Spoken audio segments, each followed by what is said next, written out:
다 같이 묵도하심으로 나 예배를 함께 드리겠습니다.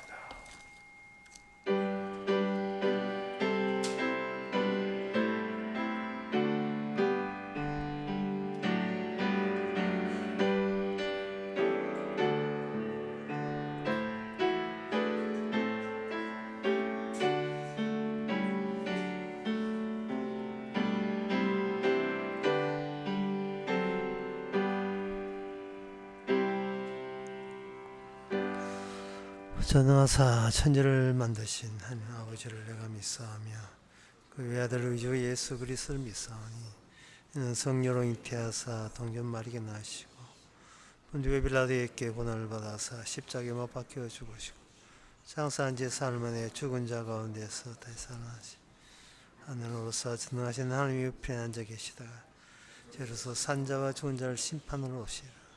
성령을 믿사하면 거룩한 공예와 성도가 서로 교통하는 것과 죄를 사해 주시는 것과 몸이 사는 것과 영원히 사는 것을 믿사옵나이다. 아멘. 아비가 자식을 불쌍히 여김같이 여호와께서 자기를 경외하는 자를 불쌍히 여기시나니 이는 저가 우리의 체질을 아시며 우리의 진토임을 기억함이시로다.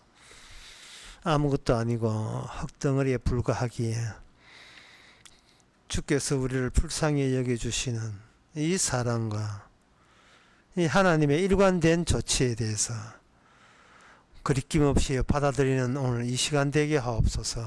예수님의 이름으로 기도합나이다. 아멘. 교동문 26번 합시다.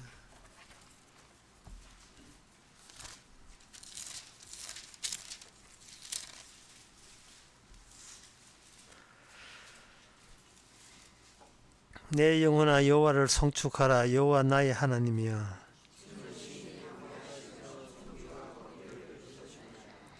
주께서 옷을 입음같이 빛을 입으시고 하늘을 휘장같이 치시며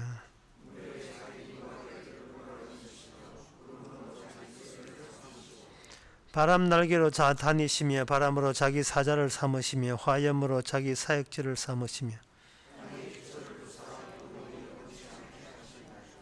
주께서 물의 경계를 정하여 넘치지 못하게 하시며 여호와께서 샘으로 골짜기에서 솟아나게 하시고 산 사이에 흐르게 하사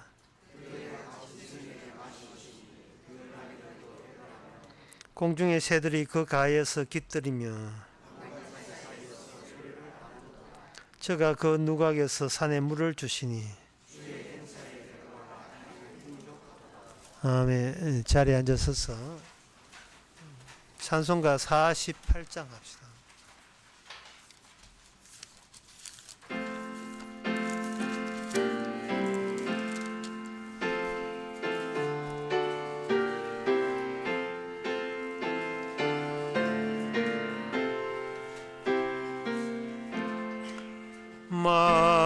만유의 주제 존귀하신 예수 인자가 되신 하나님 나 사모하여 영원히 섬긴 내 영광 되신 주로다. 화려한 동산 무성한 저 수목 다 아름답고 묘하나 순결한 예수 더 아름다워 봄 같은 기쁨 주시네. 광명한 해와 명랑한 저 달빛 수많은 별들 빛이 나 주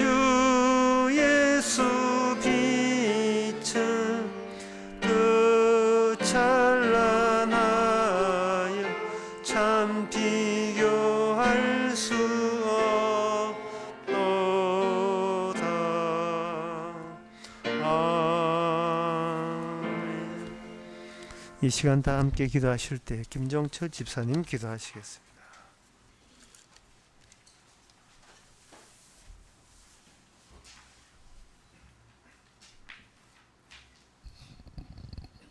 어두운 밤에, 캄캄한 밤에 가짜 사는 세상인 것을 알게 하시는 연약한 제사장으로 오셔서 내가 곧 길이요 진리요 생명으로 육은 육이요 영은 영이니 제사장은 육이요 대제사장은 영이니 십자가에 죽으시고 3일 만에 다시 하나님이 살리셨으니 은혜와 진리로 오신 예수님의 십자가 죽음과 부활이 우리와 상관없는 하나님의 뜻인 것을 오늘 이건호 목사님 설교를 통해서 이 시간 이 세상에는 존재하지 않는 하늘에 계신 대제사장이신 예수님의 영이 전하는 창세전 생명체 그리스도의 비밀인 십자가 저주의 기쁜 소식을 듣기를 예수님의 이름으로 기도드리옵나이다. 아멘.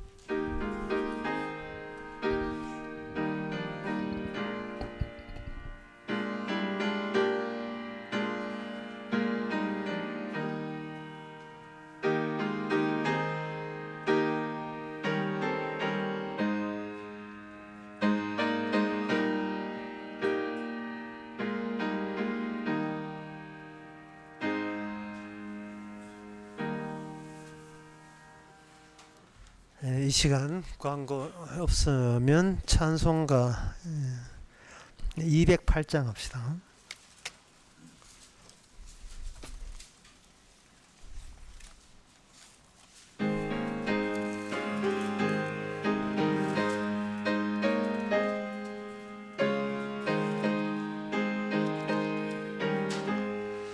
주 예수 내 맘에 들어와 계신 후 변하여 새 사람 되고 내가 늘 바라던 참빛을 찾음도 주 예수 내 맘에 오심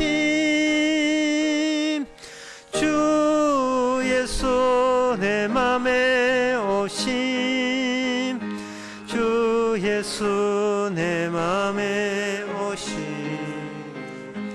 물밀듯 내 맘에 기쁨이 넘치면 주 예수 내 맘에 오심 주 예수 내 맘에 들어와 계신 후 망령된 행실을 끊고 머리털보다도 더 많던 내 죄가 눈보다 더 희어졌네 주 예수 내 맘에 오심 주 예수 내 맘에 오심 물밀던 내 맘에 기쁨이 넘치면 주 예수 내 맘에 오심 내 맘에 소망을 든든히 가지면 주 예수 내 맘에 오심 의심의 구름이 사라져 버림도 주 예수 내 맘에 오심 주 예수 내 맘에 오심 주 예수 내 맘에 오심 물든 내 맘에 기쁨이 넘치면 주 예수 내 맘에 오심 사람의 음침한 골짜기 가다가 밝은 빛 호련히 보고 저 멀리 하늘 무난하게 보임도 주 예수 내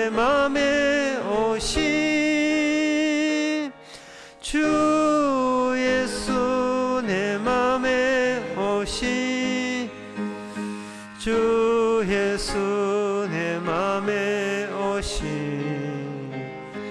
물밀듯 내 맘에 기쁨이 넘치면 주 예수 내 맘에 오시 나 이제 천수 올라가 살기는 주 예수 내 오신 천성을 하여 내가 꼭 가리니 그 기쁨 비길 데 없네 주 예수 내 맘에 오시 주 예수 내 맘에 오시 믿듯 내 맘에 기쁨이 넘치면 주 예수 내 맘에 오시. 하나님의 말씀은 히브리서 5장 1절에서 4절까지입니다. 대제사장마다 사람 가운데서 취한 자이므로 하나님께 속한 일에 사람을 위하여 예물과 속죄하는 제사를 드리게 하나니 저가 무식하고 미혹한 자를 능히 용납할 수 있었던 것은 자기도 연약에 쌓여 있음이니라. 이러므로 백성을 위하여 속죄제를 드림과 같이 또한 자기를 위하여 드리는 것이 마땅하니라.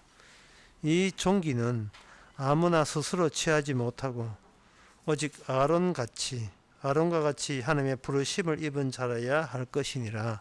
아멘. 여기 사람이라고 되어 있고 따로 대제사장이라는 인물을 따로 내세웁니다. 근데 대제사장과 사람과는 차이가 있다고 이야기하고 있습니다. 사람하고 대제사장하고 어떤 차이가 있느냐? 대제사장은 하나님의 계시를 받는 그러한 자리에 있는 사람입니다. 이 구약에서 계시 받는 사람은 하나님의 에서 지정된 특별히 지정된 사람에 해당됩니다. 그런데 그 구약에서 특별히 지정된 사람을 오늘 본문 4절에서는 하나님의 부르심을 입은 자라고 그렇게 되어 있습니다. 아론과 같이 하나님의 부르심을 입은 자.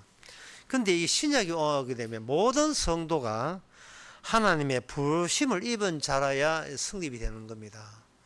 모든 성도와 이렇게 되면 모든 성도와 그리고 인간과 차이 납니다. 이 성도는 인간이 아니다. 사람이 아닙니다. 부르심을 입은 자입니다. 어떤 차이가 나느냐? 하나님의 계시를 받은 자라는 점에서 차이가 나는 겁니다. 하나님의 계시에 대해서 상당히 이거는 누가 들어도 요걸 바가지로 할 만한 그러한 대담한 발언을 사도 바울이 하고 있습니다. 그야말로 네가 뭔데? 네가 뭔데 계시를 받아? 아무도 받지 않은 계시를 네가 뭔데 왜 받느냐? 사도 바울이 그런 욕을 받았는데 오늘날 똑같이 욕설을 당해야 될 자들을 가지고 성도라고 이야기하는 겁니다. 계시라는 것이 너무나 대범한 발언이기 때문에 그렇습니다. 이건 뭐 공부해서 아는 게 계시가 아니거든요. 이제 그 하늘에서 별똥별 얻어맞듯이 뭔가 얻어맞아야 된다 이 말이에요. 갈라디아서 1장 12절에 보면 이는 내가 사람에게서 받은 것이 아니요 배운 것도 아니요 오직 예수 그리스도의 계시로 말미암는 것이다. 우리가 하나님의 계시라 할 때는 이건 예수님한테만 주어졌다고 생각하거든요. 계시 받은 예수님 메시아. 그런데 이 하나님의 예수님께 주어진 계시가 확장이 되면서 예수님처럼 계시 받은 자들이 출몰하는 현상을 보인다는 거예요. 당연히 예수님의 가신 길과 동일하게 그 길을 갈 수밖에 없지요. 그 중에 한 사람이 바로 사도 바울이 대표적인 사람이고 사도 바울뿐만 아닙니다. 에베소서 1장에 보게 되면 사도 바울뿐만 아니에요. 신학교의 그 교재라든지 책을 보게 되면 성경에 관해서 축약하고 요약된 내용들이 가득 있어요. 신학교에서는 그걸 뭐라 하냐면 하나님의 계시에 관한 내용이다, 뭐 이렇게 이야기해요. 하나님의 계시에 관한 내용을 달달 외우고, 다 머리로서 기억하고, 그걸 야무지게 그걸 지식으로 확보를 한다 할지라도 따로 주님의 계시가 없으면 아무 소용 없습니다. 그래서 이 신학교에서 이런 이야기 한 자체가 또 욕을 먹을 짓이에요.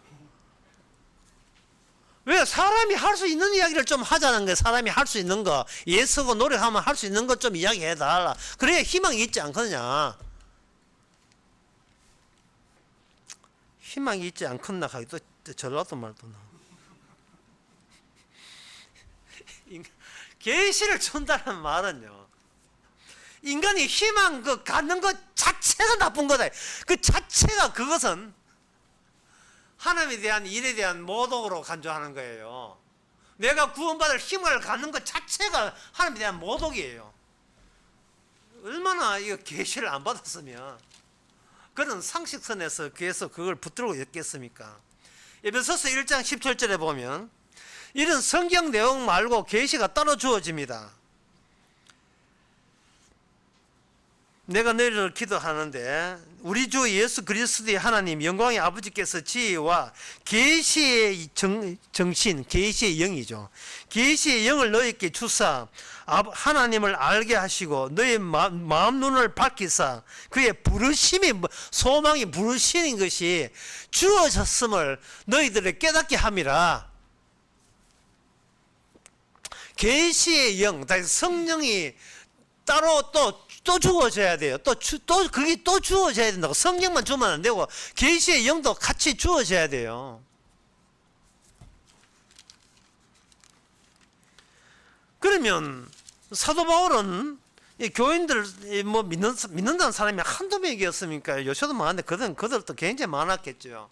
많을 때 사도 바울이 뭐를 이렇게 점검하느냐 하면 갈라디아서 3장 2절에 나오는 그 사실을 가지고 점검해요. 내가 너희에게 다만 이것을 알게 하노니 너희가 성령 받은 것이 율법의 행위노냐 듣고 믿음이느냐. 너희가 이같이 어리석으냐. 어떻게 성령으로 시작했다가 어떻게 육체로 마치겠느냐. 사도 바울은 상대가 성도라고, 나는 구원받은 사람고 나올 때에 그 사람의 모든 그 마감제, 그 사람의 행동과 말의 끝부분을 주시합니다. 그것이 자기를 집어넣은 자기 행함을 계속 살리고 있다는 뜻이겠죠. 자기 행함을 끄집어 그것과 연관해서 이야기를 하는지, 자기 행함을 거부하고 이야기를 하는지를 사도 바울이 판단을 하는 거예요. 뭐 성령 받았다고, 어떻게 성령 받은 게 시작은 성령인데 끝은 왜 율법의 행위냐?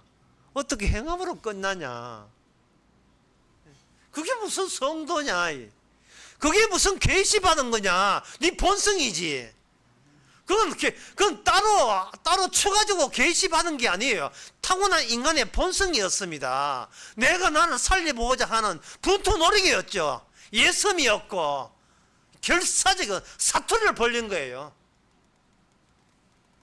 성경은 말합니다. 네가 과연 너 자신의 미래를 보장하기 위해서 사투하고 애쓸 그런 가치가 있는 존재라고 네가 생각하느냐? 너는 너를 몰라. 계시의 영을 안 받았으니까 본인부터도 모르는 거예요. 본인부터는. 오늘 히브리서 5장에서 대제사장과 사람을 따로 구분하는 이유가 있습니다. 그건 뭐냐 하면 인간들은 모든 시작을 자신에 있음 자신부터 자신을 집어넣어서 시작을 하기 때문에 그래요. 자기 자신을 집어넣어요. 자기 자신을 집어넣으니까 계시가 올 리가 있습니까?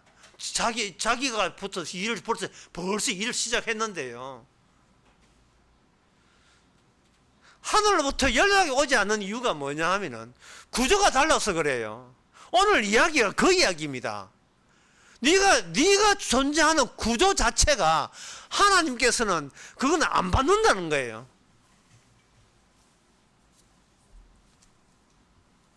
하나님이 제사장을 주신 것은 보통 일반 인간들이, 계시 받지 않는 일반 인간들이 이렇게 만들어내는 구조하고 달라서 그래요. 여기 5장, 오늘 본문 5장 1절에 보면 예물과 속죄하는 제사를 드리게 했다 이렇게 되어 있거든요. 이게 무슨 뜻이냐 하면 대제사장을 하나님께서 율법을 줘서 만든 그 구조는 단절된, 하나님과 인간이 단절되어 있다는 것에 비중을 두고 거기에 치선을 모으는 구조예요. 끊어졌다는 거. 하나님과 인간이 끊어졌으니까 연락이 올 리가 없죠. 끊어졌으니까. 생명나무와 선악과 구조가 끊어졌잖아요. 창세기 2장과 3장에서 이미 끊어진 거예요. 끊어졌으니까 인간 쪽에서 할 수 있는 것은 꾸역꾸역 모든 시작을 본인을 개입시켜서 시작할 수밖에 없지요. 본인을 시작해서.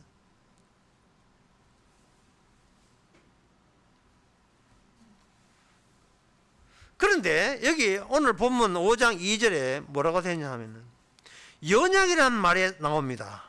연약. 제사장이 연약하다는 거예요. 그 연약한다는 그 말의 내용이 뭐냐? 2절에 무식하고 미혹한 자라고 되어 있어요. 무식하고 미혹한 자. 몰라도 더럽게 모르는 거예요. 몰라도. 모르니까 아마 맨날 미혹받는 거예요. 뭐를 모르는데 본인을 몰라요. 끊어졌다는 사실을 도통 인정할 생각을 안 해요. 이 무식한 데다가 이 고집까지 세닫고 무식한 데다가 하나님께서는 이미 규정했습니다. 인간은 연약하다. 온전치 못하다. 이게 온전치 못하다 이렇게 성경에 하니까 사람들은 그걸 뭘로 이야기하느냐, 물리적으로 온전치 못하다 뭐 그렇게 생각하는 게, 물리적으로 모든 인간이 그렇게 생각해요. 인간들은 악마가 광야에서 예수님 시험하실 때에 인간들의 물리적으로 약하고 물리적으로 모자라고 물리적으로 신처럼 되지 못한다는 그런 인식부터 인간이 갖고 있다는 걸 알리기 위해서 일부러 성령께서 예수님을 40일 동안 굶게 했습니다. 40일 동안 예수님을 굶게 했어요. 물리적으로 연약함에 쌓이게 했습니다. 그 중에 하나가 사람들은 높은 곳에 가면 무서워해요. 왜? 높은 곳에만 벌써 벌벌 떱니다. 다리도 떨어요. 떨어지면 나 죽어.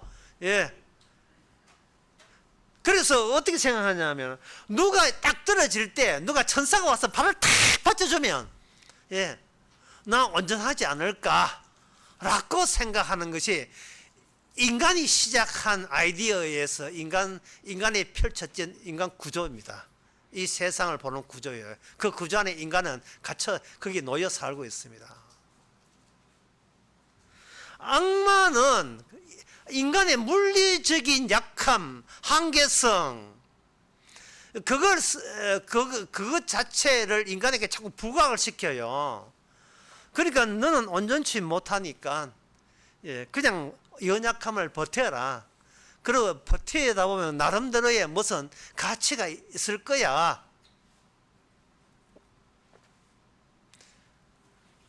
뭔가 네가 모자라고 부족하지만 뭐 신께서 너희를 맞아 채워줄 거야. 이런 식으로 마귀가 계속해서 부추겨서 메시아 오기를, 하나님 도와주기를 원하게 만들었어요. 그런데 기본적으로 인간은요, 하나님과 끊어져 있습니다. 도와주는 게 아니고, 모자람을 채워주는 게 아니고 이미 끊어져 버렸다니까요. 이거는 계시가 안 오면 몰라요. 계시가 안 오니까 마귀의 영이 자꾸 우리한테 부추기고 격려하고 독려해요. 열심히 해봐라, 뭐 될 거야, 천당 갈 거야, 천국 갈 거야, 자꾸 그런 식으로 외부에서 마귀가 그런 식으로 자꾸 우리를 부추깁니다. 그런데 광야에서 시험 받을 때 예수님이 그러한 육체적인 연약함을 통해서 우리에게 말씀하셔야 하는 것은, 이거는 물리적 육체적 연약이 아니라 계시적으로 연약한 거예요. 계시적으로. 그게 물리적으로 육체적으로 약해도 괜찮아요. 그거. 그런데 약해도 괜찮은데 그거 뭐 힘 세다고 구원받는 거 아니거든요. 악마가 마지막에 제시하는 것이 내한테 절하면 이 모든 권세를 우리 함께 누리자, 이래 돼 있어요. 권세가 모자라서 연약한 게 아닙니다. 마귀가 감추고 있는 마귀의 라인, 그 라인을 넘어서 인간을 마귀가 몸보게 하는 거예요. 그게 무식한 거고 그게 미혹된 거예요. 마귀는 아는데 인간은 마귀가 자기가 아는 것을 감추어서 인간은 몸보게 하는 겁니다. 마귀가 예수님 만날 때 마귀가 제일 먼저 알았죠. 당신은 하나님의 아들이죠. 우리를 멸하러 왔죠. 알았지만 주께서 그 입 안 다물어? 예. 입 다물어. 난 너희들 구원하러 온 게 아니다.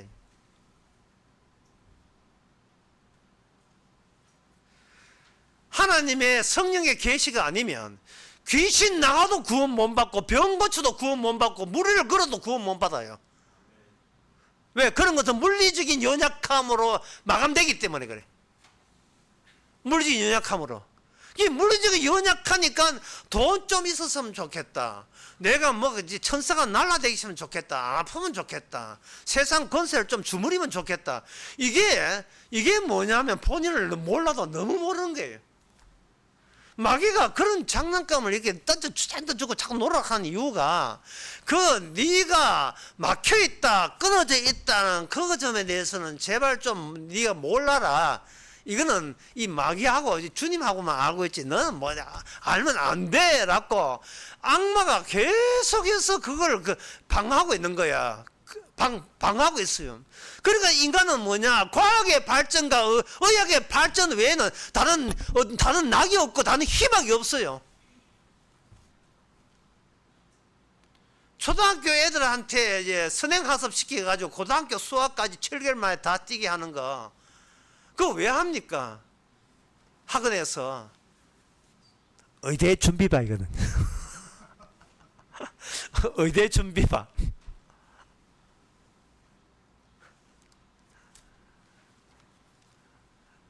내한테 모자람, 미안, 완성되지 못한 미진한 거, 미안을 의대 준비만 의사 돼가지고 보완할 수 있다고 생각하는 게, 참 기가 찰 일이죠. 그것을 가지고 그게 바로 중독된 세계, 세상 것으로 마귀가 주는 장난감으로 중독된 세계.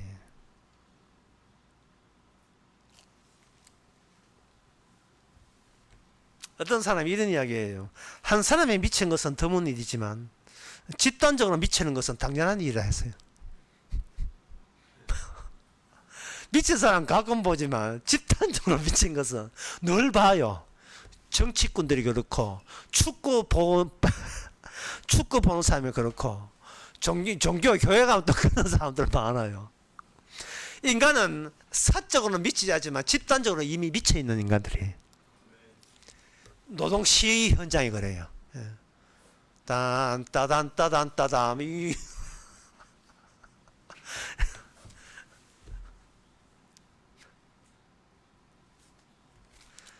그리고 여름에 이 도로가에 폭주족들 죽은 아들 미치겠어요.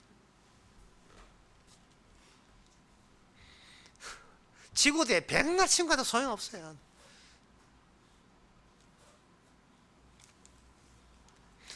속죄자라 하는 것은 하나님의 성전 구조가 끊어져 있기 때문에 하나님의 인간의 만남의 그 성소라 성전 구조는 중앙이 비어 있어요. 오늘 설교 제일 중요한 대목입니다. 비어 있어요. 그게 인간 입장에서 진공 상태에 있어요. 비어 있다고요. 거기는 아무것도 없어요. 비어 있는 게 율법의 정수예요. 핵심이에요. 사다리 타고 올라갔는데 없어요. 이 끊어져 있어요. 비어 있어요. 길도 없어요. 구원받는 길은 없어요. 정말 없습니다. 그래서 애들 노래도 구원에 대해서는 뭘 하면 된다가 아니라 아니오를 이야기해요. 돈으로도 안 돼요. 뭐 해도 안 돼요. 안 돼요. 끝에 있는 가사가 문제예요. 믿음으로 된다는데 믿음으로도 안 돼요. 왜냐하면은 우리가 인간이기 때문에 그래요. 하나님은 인간을 거부합니다. 왜냐하면 인간은 항상 시작점에 자기를 내세우기 때문에 내세운 게 이게 인간 구조고, 하나님의 구조는 비어있는 것이 시작점이 돼요. 비어있는 게 시작되기 때문에 마지막 끝은 모든 것을 비워있는 거예요. 한 사람도 살지 않는 것이 마지막입니다. 단 한 사람도 살아있지 않는 상태가 주께서 이게 툴툴 트는 게 마감이에요. 이게 마감이에요. 이걸 어떻게 계시의 영을 안 받으면 어떻게 알겠어요?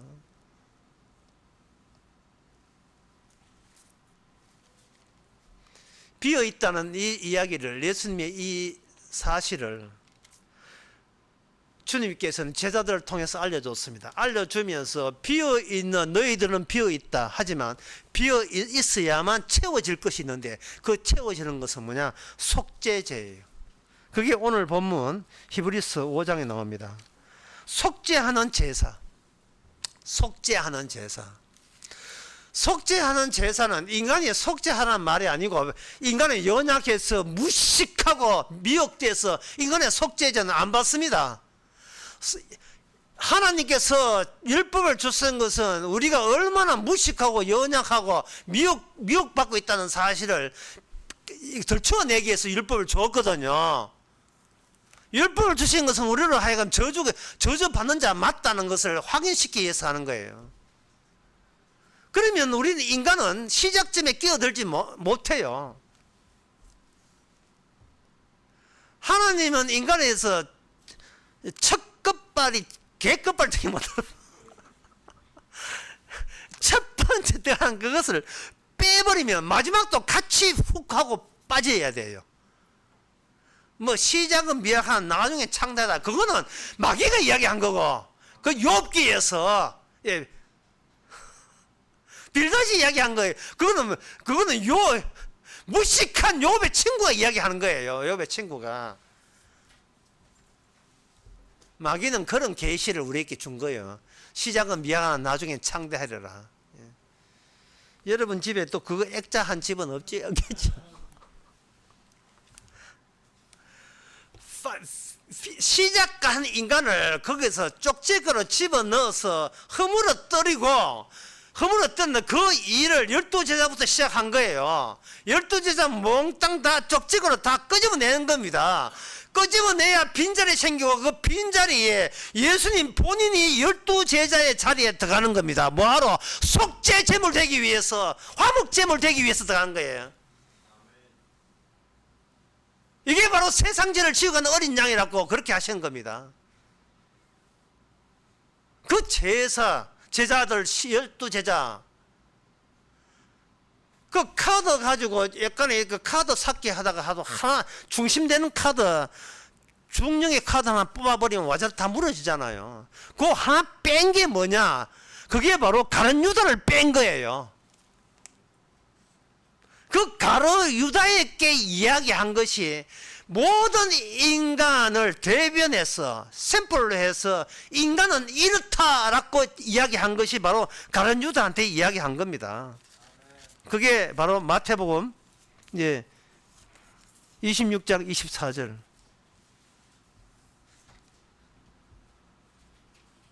그 사람은 차라리 나지 않으였다면 저게 죽을 뻔했다. 차라리 태어나지 않았으면 죽을 뻔했다. 이게 저와 여러분입니다. 이거 발견한 유레카예요. 예.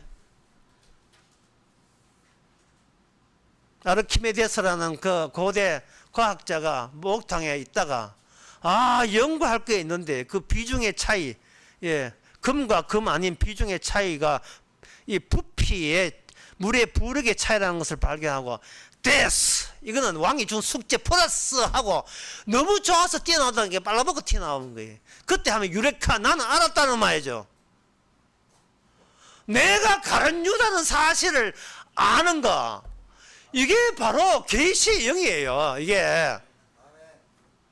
이래야 십자가가 의미가 있거든요. 십자가가 이게 이래야 율법의 행함으로 시작하더라도 그게 아니라는 것을 안다 이 말이죠. 성령으로 시작한 것은 율법의 행위로 돌아설 수가 없어요.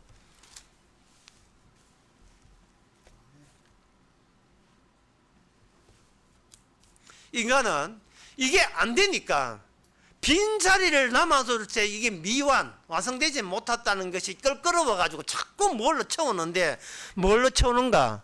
친구와 가족과 친지, 주변의 환경으로, 환경을 앞장서서 이게 자기 속에 있는 빈자리를 메꾸려고 시도합니다. 친구와 가족과 친지에서 구성된 자아는 그 다음부터는 점점 더 세상 것으로 채우려고 하죠. 자기의 결핍, 욕망의 결핍을 채우는 겁니다.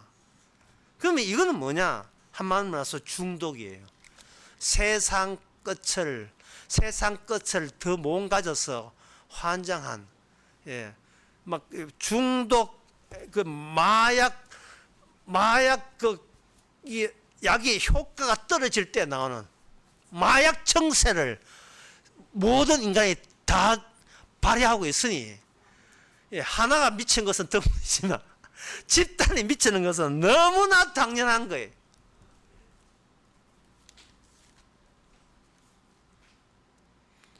그러면 이 문제를 어떻게 해야 되는가? 하나님의 구약의 제사장 방법은 이렇습니다. 세상 것으로 빈자리를 메꾸려 하는 이 악마적 속성, 무식하고 미혹하고 연약한 것, 이것은 바로 하나님의 방법은 마약에 쩔인 형사로 하여금 마약의 커넥션을 수사하게 만드는 일이에요. 형사가 멀쩡해서 수사하는 게 아니고 본인부터가 마약에 쩔어서, 마약에 쩔인 대제사장이 우리가 왜 망해야 마땅한가를 수사를 대제사장께 의뢰한 거예요. 맡긴 겁니다. 그래서 오늘 본문에 본인도 연약에 쌓여 있는 제사장, 내가 드린 속죄제가 온전한 속죄제가 아니라는 사실을, 연약하기 짝이 없는 속죄제, 내가 시작점으로 개입될 때 그것은 이미 망한 겁니다. 인간은 망했다는 것을 확인해 주는 거예요. 제사를 통해서 망했다는 사실을. 그래야 속죄제가 의미가 사니까요. 망하는데 두 종류의 양상이 있어요. 하나는 뭐냐? 과거의 기준에 해서 망했다는 것과, 이건 일반 인간들이 그렇게 알고 있어요. 망했어 하는 것은 과거에 은근히 있었던 재산, 과거에 있었던 몸 건강한 거, 좋은 행복했던 시절, 지금은 폴상 망했다는 거, 과거에 근거해서 망했다는 거예요. 이거는 마귀 세계에서 이게 세상에 중독된 세계에서 하는 것이에요. 반면에 어디에 망했느냐 하면은 미래에 근거했을 때 망했다는 그 규정이 따로 있어요. 미래의 것이 미리 왔을 때 과거의 것으로 해서 내가 망했다는 게 이 망한 것이 아니고 이게 복이라는 사실을 새삼스럽게 발견하게 하는 겁니다.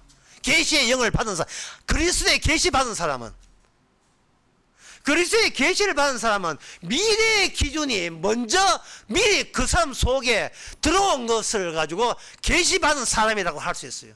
미래의 기준요.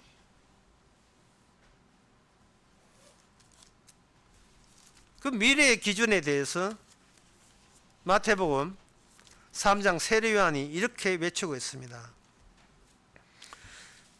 그때 세례 요한이 이르러 유대 광야에서 전파하여 가라되 회개하라 천국이 가까이 왔다. 이 천국이 가까이 왔다 할 때 이 하나님 나라 가까이 왔다는 것은 뭐냐 하면은 바로 그걸 설명을 해놨어요. 하나님의 나라가 천국이 가까이 왔다는 게 뭔 뜻인가? 3장 7절에 보라 독사의 자식 여기 독사의 자식들아 누가 너를 가르쳐 임박한 진노 가까이 왔다 천국 가까이 온 천국 임박한 진노 임박과 가까이 있다는 같은 말을 빼버리면 남는 것은 천국이 있고 진노의 날. 이게 바로 선지자 요엘에 예언된 거예요. 멸망의 날이 왔다는 멸망의 날이 왔다. 너희들 망했어 이 뜻이에요. 처음부터 망했는데 망했다는 것을 근거 있게 제시하는 그 순간들이 드디어 찾아왔는 거예요. 안 망한 게 아니고 이미 망했는데 그동안 몰랐어요. 주님이 오기 전까지는 몰랐습니다. 주님이 오고 난 뒤에는 정말 망했구나. 망한 건 맞구나. 끊어진 게 맞구나. 생명나무 있는 곳과 선악을 따먹은 우리하고 끊어진 게 단절된 게 맞구나. 비어있는 게 맞구나를 분명히 하는 거예요. 그렇게 외치면서 그 외침에 세례요한은 외침을 누가 인수받는가? 예수님이 인수받아서 세례요한은 외치는 걸 끝이고 예수님은 세례요한 같이 외치면서 그 빈 내용을 자기를 속죄 제물로 그 안을 채우는 겁니다. 그러면 누가 필요한데? 바로 망해야 될 자들이 자기를 예수님이 아니라 창을 찔러야 돼요. 못을 박아야 되는 겁니다. 예수 같은 당신은 차라리 태어나지 말았으면 좋을 뻔했던 발언들을 인간들 속에서 쏟아내게 만드는 거예요. 인간들 속에서.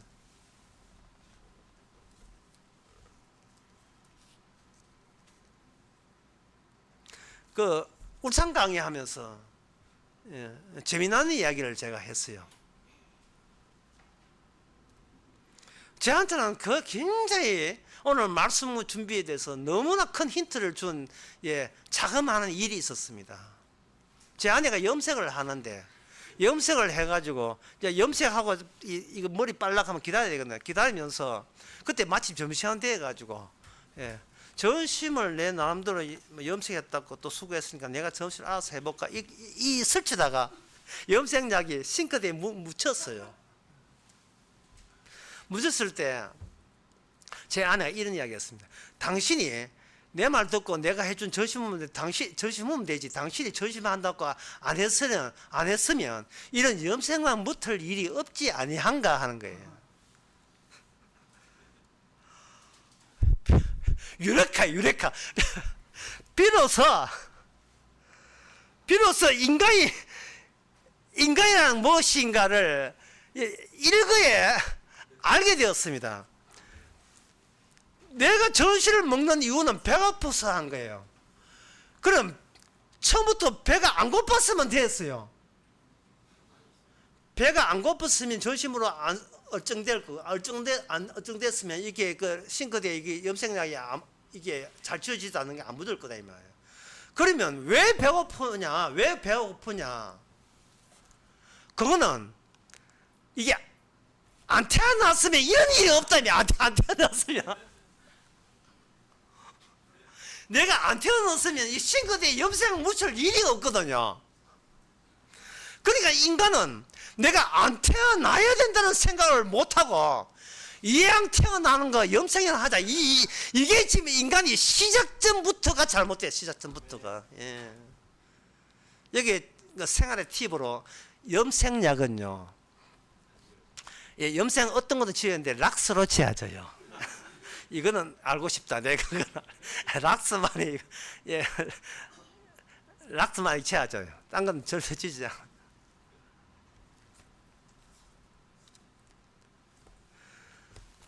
주님께서 그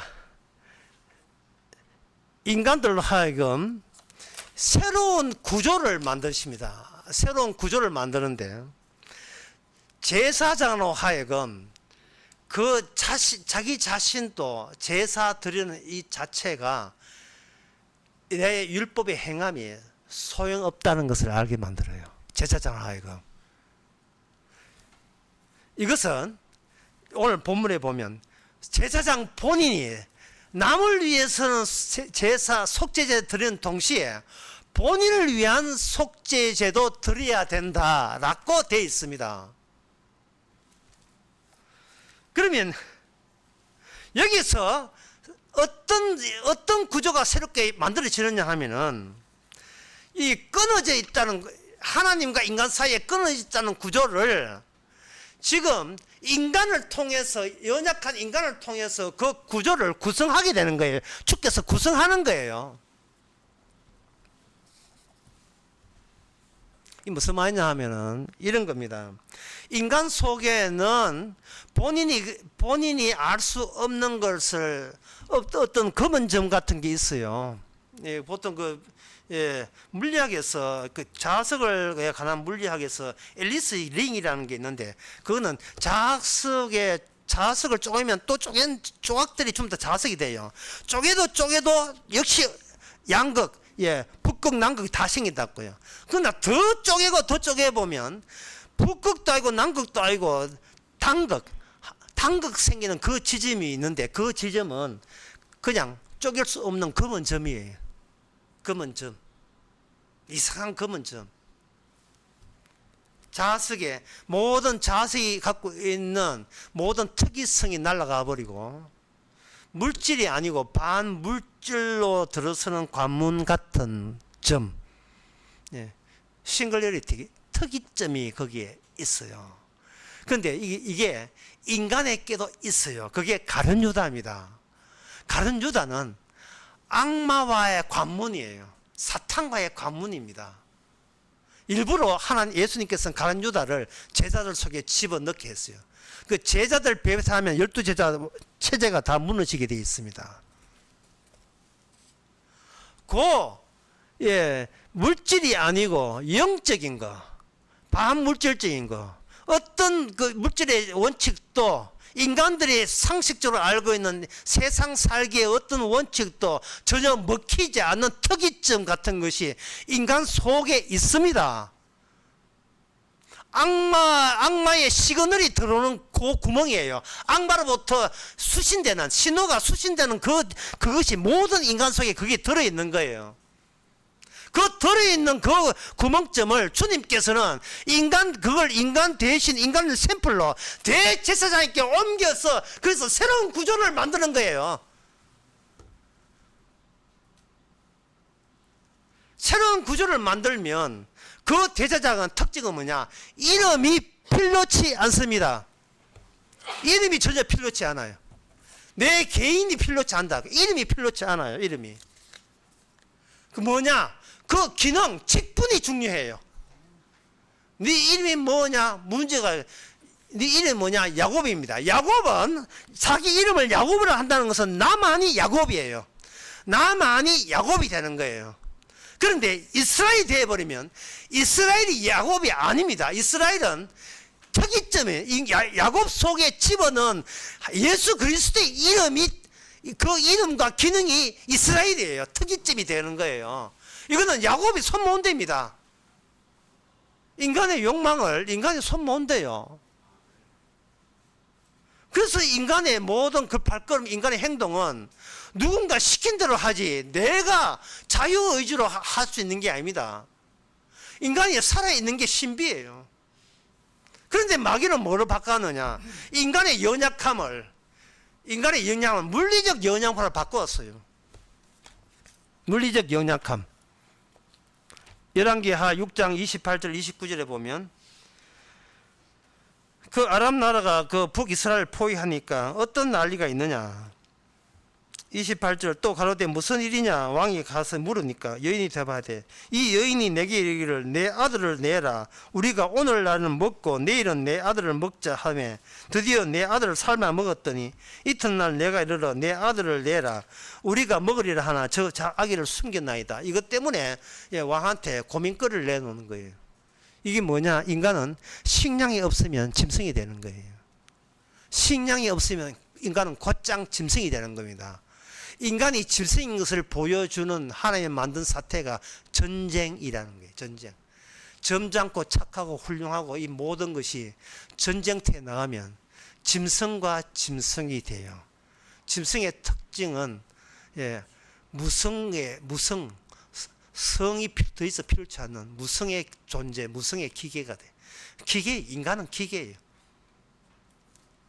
양식이 있으니까 사람 같아 보이죠. 양식 빼버렸어요. 개하고 사람하고 차이점은 전혀 없습니다. 개 대통령이 사람 대통령이. 인간은 바로 요것까지 알아요. 그러니까 인간은 뭔가 그럴싸하게 있을 때는 도덕적이고 윤리적이고 자비로워요. 그러나 양식 없고 식량 바닥 나면 그냥 물질이 됩니다. 사물이 되고 기계가 돼요. 그게 바로 우리의 근본을 차지하고 있습니다. 짐승이면서 아닌 척하면서 고상한 선비처럼 생각하는 거예요.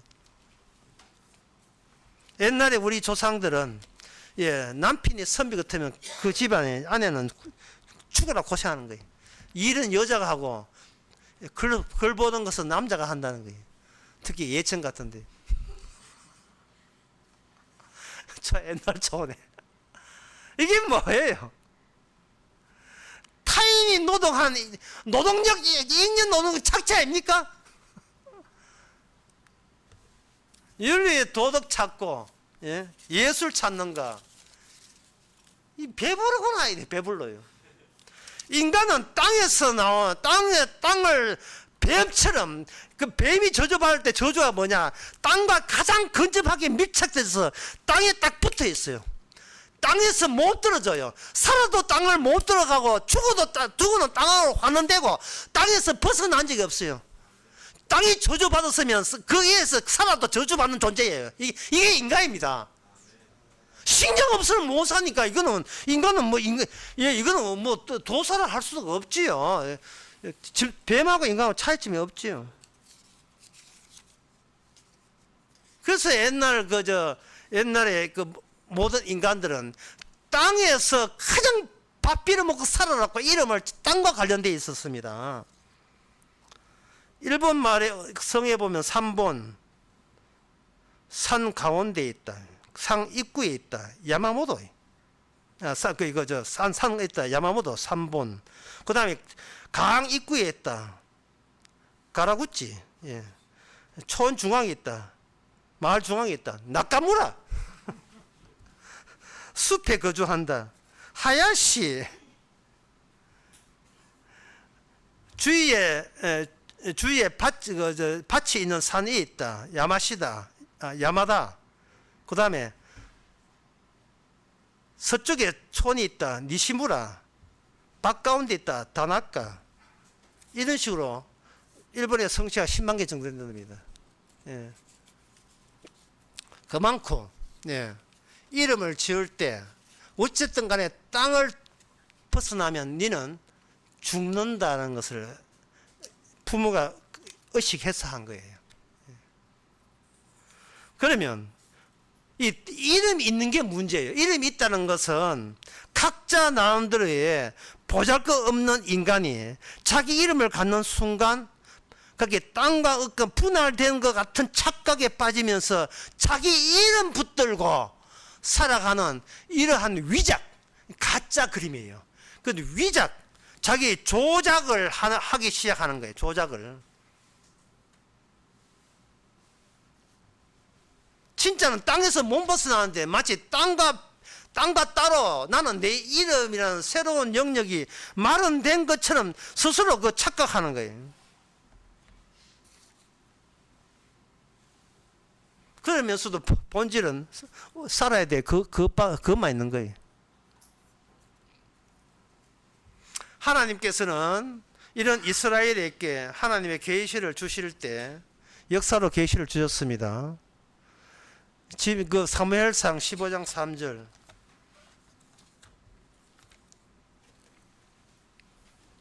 사무엘이 있을 때 이스라엘이 아말렉과 전쟁하는 때가 있었어요.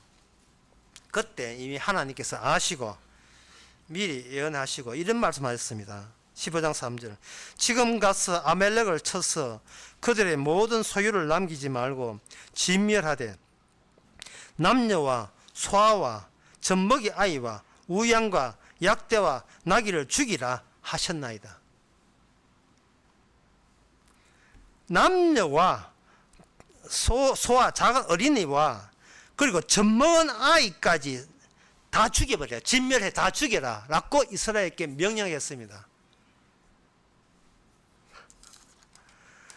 막상 전쟁하고 난 뒤에 승리하고 난 뒤에 사울 왕이 과연 그렇게 했습니까?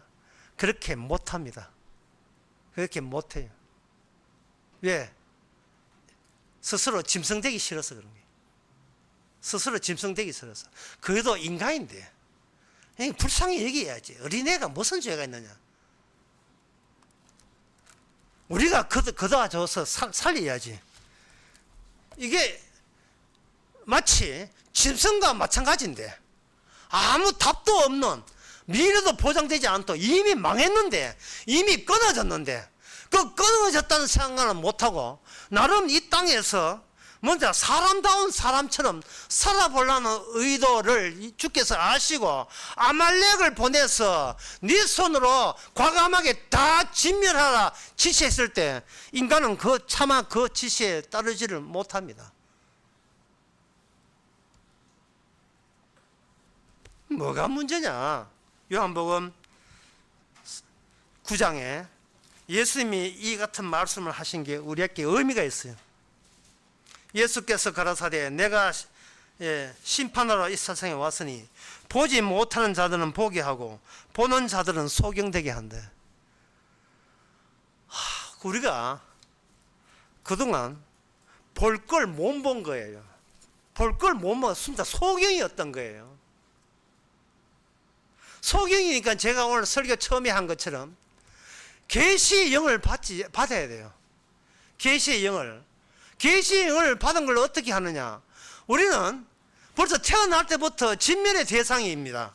그걸 굉장히 기쁘게 인정하는 거예요. 고개 끄덕이면서.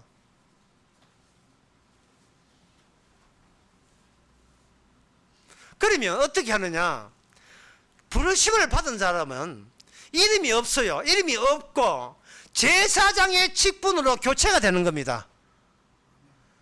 오늘 아론의 제사장이 부르심을 입은 자들만 제사장 되는 것처럼 이것이 확장되면 신약 성경에 있는 모든 성도들은 이 세상에, 이 어두운 세상에 제사장들의 선지자요, 하나님의 왕 같은 제사장들입니다. 제사장의 특징은 사적인 개인의 이름은 아무 짝도 소용없어요. 나카무라 이시다 필요 없습니다. 야마구치 필요 없어요. 내 이름을 주께서는 기능으로 빼버리고 기능을 집어넣어주면 우리에게 주어진 이 기능은요, 예수님의 이름으로 일어나는 기능이에요. 내 이름이 필요 없고 주의 이름만 우리에게 작용을 하고 작동을 하는 겁니다.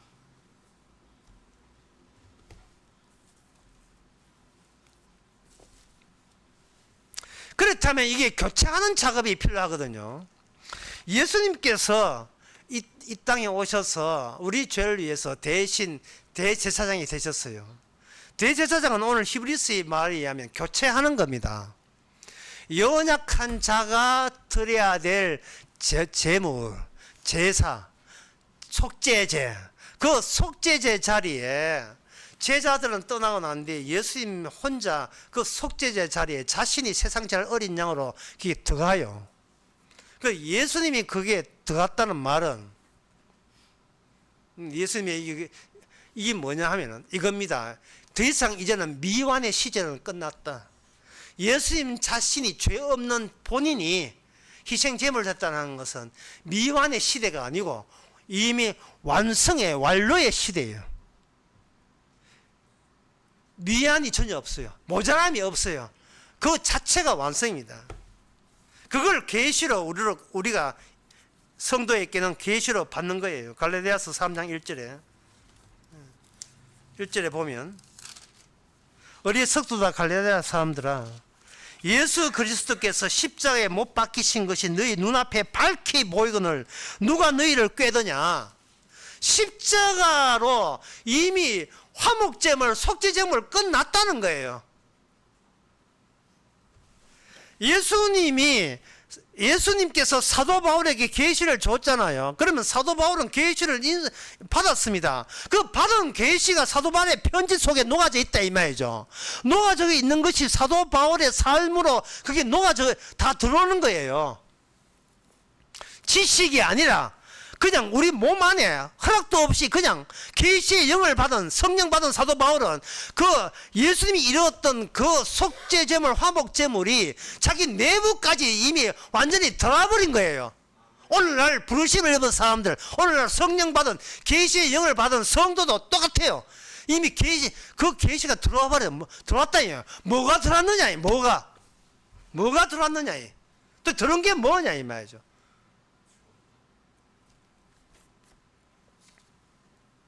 그것은 바로 자기의 탄생과 예수님의 죽음을 섞어서 우리 속에 들어와 버린 거예요. 나의 탄생.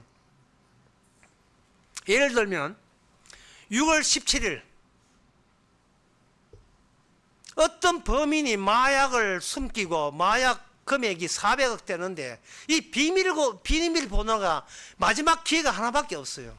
앞자리 있고 뒷자리 있는데 앞자리도 모르고 뒷자리 몰랐어요. 앞자리가 뭐냐? 그 돈을 보험금 받는 그 여자의 생일 6월 17일 0617. 그 자세한 것은 커넥션 제일 마지막에 보세요. 0617. 그 뒤에 네 자리 번호는 뭐냐? 친구의 날. 주께서 친구 되셔서 십자가 지심으로써 예수님의 몸이 되는, 여럿이 예수님의 몸이 되는, 친구가 되는, 같이 되는 그 십자가 지신 그날, 그 8자 하게 되면 400억이 문제입니까? 400억이 이 천국의 비밀번호인데, 천국의 비밀번호. 나는 죽고, 죄 있는 나는 죽고, 주께서 십자가 다 이루었던과 결합이 되는 그것이 천국의 비밀번호입니다. 예? 일단 여러분 생일 있잖아요. 앞자 주민등록 치세요. 뒷자는 십자가를 쳐야 되는데, 이거 치면 땡이고요. 그것이 이미 비밀번호로서 우리가 작동돼야 돼요. 비밀번호가. 그럼 어떻게 작동되느냐? 시편 137편을 보면 알 수 있습니다. 시편 137편에 이런 말씀이 있습니다. 우리가 바벨론의 여러 강변에 앉아서 시온을 향하여 울었도다. 이미 이스라엘은 세상에 포로잡혀 있습니다. 포로잡혔다는 것은 스스로 힘으로 이 세상 바깥에 몸벗어납니다. 그때 사로잡은 자가 뭐라고 하냐면, 야, 너 찬송가 한번 불러봐. 찬송가 불러봐. 하고 조롱하고 놀리고 있어요. 너 계시 영 받았다면서, 성령 받았다면서. 그리고 네가 예수님에 대해서 알겠네. 이야기해봐. 이런 식으로 조롱하고 있는 거예요. 다시 말씀드립니다. 이 세상은 비어있는 게 없어요. 하나님과 인간 사이에 끊어졌다는 것을 인정하지 않습니다. 내가 열심히 노력 이하에 따라서 구원도 되고 게으르면 지옥으로 탈락한다는 생각을 하고 있어요. 그러니까 항상 미완이에요. 모자라요. 결핍을 느끼고 있습니다. 그러니까 아무리 교회 다녀도 불안해요. 왜? 모자라니까. 그런데 성령의 특징은 뭐냐? 무한리필이에요. 무한리필 시간이 있습니다. 예수님 재림할 때까지 무한일필이에요. 요 봉무공원에 그 사부사부집 무한리필이 있는데요. 예, 거기는 무조건 고기 먹고 난 것도 무한리필 주십니다. 단 80분 동안. 그러게 식당 딱 들어가면서, 예, 식당 들어가면서 고기에 계산서에 시간 딱 기억되어 있고, 그 고기 왔다 갔다 하면서 시계 봐야 돼요. 마지막에 수정가로 마무리할 시간이 언제 저거 봐. 80분 넘으면 돈 물어내야 됩니다. 주께서 성령을 무한리필 줌으로써 우리로 하여금 up and down, 우리로 하여금 구원받았다 하고 세상에 나오면 다시 우리는 이게 뭐야, 내 인생 왜 이 모양이야, 왜 내 뜻대로 안 되는데, 이게 up and down이 이거 굴곡이 계속되는 거예요. 할 때마다 거기서 뭐가 생산되는가? 예수님의 계시가, 예수님의 살아있음, 죄인을 의인으로 구원 바꿔주신, 죄인을 구원하신 주님의 십자가 희생이 그때부터 계속해서 생산되고 뽑아 나오는 거예요. 시편 137편에, 예, 그들은 조롱받고 있습니다. 내가 노래해봐. 예. 바벨론 강가에서 본인이 불렀던 4인조 여자들 남자 부른 거 있죠. 유명한 팝송에 시온 내려서 있다. 그런데 시편 127편에 보면, 126편에 보면, 아까 시편 137편이었고 지금 126편에 보면, 여호와께서 시온의 포로를 돌릴 때 우리가 꿈꾸는 것 같아. 꿈꾼다, 이게 뭐냐 하면 계시 받은 자가, 내가 구원받은 것은 주님의 계시의 영의 솜씨고 능력이지, 저는 몸 빠져나왔습니다 라는 것을, 이걸 무한리필 반복하면서 매일같이 경험케 하시는 거예요. 그게 뭐냐? 자기 증거 아니에요. 예수님 증거하라고 우리로 하여금 제사장 기능을 하게 하신 겁니다. 이게 그 성령으로 계시받은 사람, 이 계시라는 것은 아주 이게 대범하고도 그 시금망주가 모험적인 발언이에요. 무슨 뜻이냐면, 계시 받았으면 그걸로 충분하다는 거예요. 하나님 뜻은 계시로 충분해요. 네 인생이 어떻게 꼬라박든지 관계없어요. 계시를 받은 게 뭐냐? 마지막 때 심판날에 그래서 사망에서 생명으로 옮겼다는 그 구조 안에 들어있는 거예요. 예수님이라는 어린 양 구조 안에 들었기 때문에 이젠 끊어진 게 아니고 그냥 예수님과 한 통속이 되어 있는 구조, 그 구조 안에 있기 때문에 뭐가 보이는가? 우리 자신이 가룟 유다 같은 존재인 것을 기쁘게 받아들이는 겁니다. 끝으로 이 말씀 드리겠습니다. 죄는 뭐냐? 죄란 어떻게 시작되는가? 내가 나를 살리려 할 때 비로소 죄는 시작이 돼요. 내가 나를 살리려 할 때. 그러나 우리는 나를 살리는 게 목적이 아니고 보여주는 거예요. 하나님 받은 계시, 십자가 계시를 보여주시기 바랍니다. 기도하겠습니다. 하나님 아버지, 그동안 연락이 안 됐습니다. 우리 구조에, 삶의 구조에 문제가 있었습니다. 우리 자신이 누군지도 몰라고 세상에 중독되어서 살아갔었습니다. 그러나 십자가 영이 오니까 비로소 우리가 처음부터 저주받은 존재에 있음을 이제서 발견하는 그 기쁨이 매일같이 날마다 반복되었고 무한리필되게 하여 주시옵소서. 예수님의 이름으로 기도합나이다. 아멘. 일어나셔서 235장 합시다.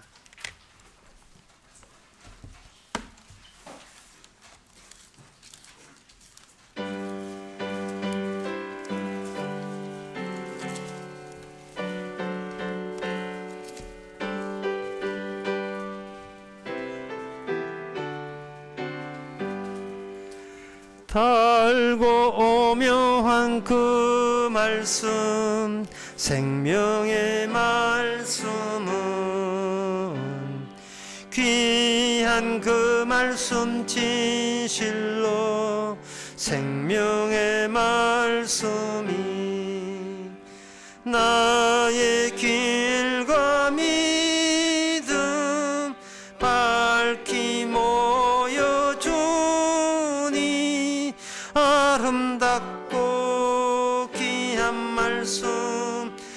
생명의 미로다.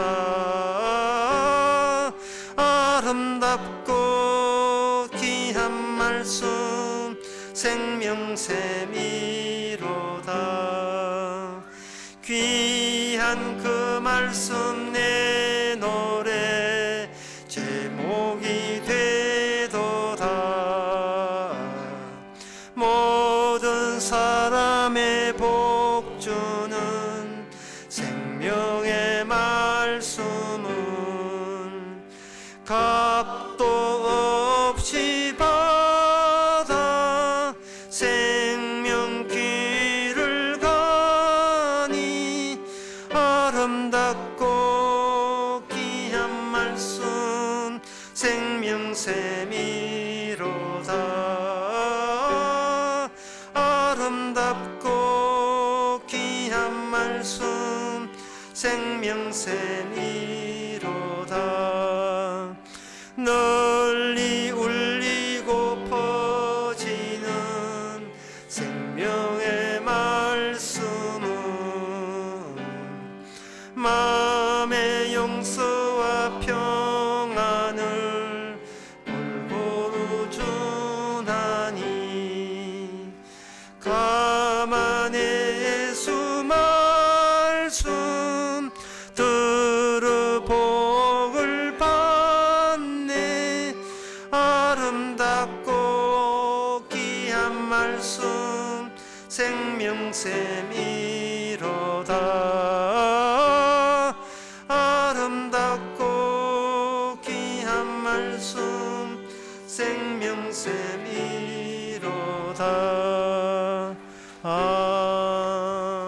아멘. 기도합시다. 지금은 우리 주 예수 그리스도의 은혜와 하나님의 크신 사랑과 성령의 충만하심이 진정 다 이루었다는 것이 바로 우리 자신을 겨냥해서 주신 주님의 계시인 것을 깨닫는 모든 성도에게 함께 있을지어다.